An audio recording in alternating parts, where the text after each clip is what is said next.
México. País. Mi proyecto español es sobre el país de México.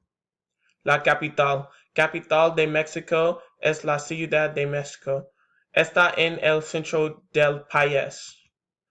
Población. La población de México es 1,29 millones. La moneda. La moneda de México es el peso mexicano. La conversión es 1 peso es igual a $0.053 americanos. Líder. Líder del país es Andrés Manuel López Obrador. Está ubicado en Centroamérica. Vecinos. Los vecinos de México son América, Guatemala y Belice.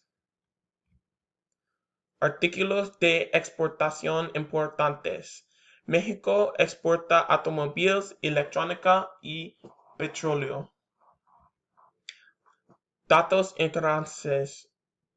El nombre completo de México es Estados Unidos Mexicanos. México tiene más palabras en árabe en español que en español. México está en una gran placa tectónica causando muchos terremotos allí. Artistas famosos. Diego Rivera, Frida Kahlo. Autores famosos: Juan Rulfo, Carlos Fuentes. Citación.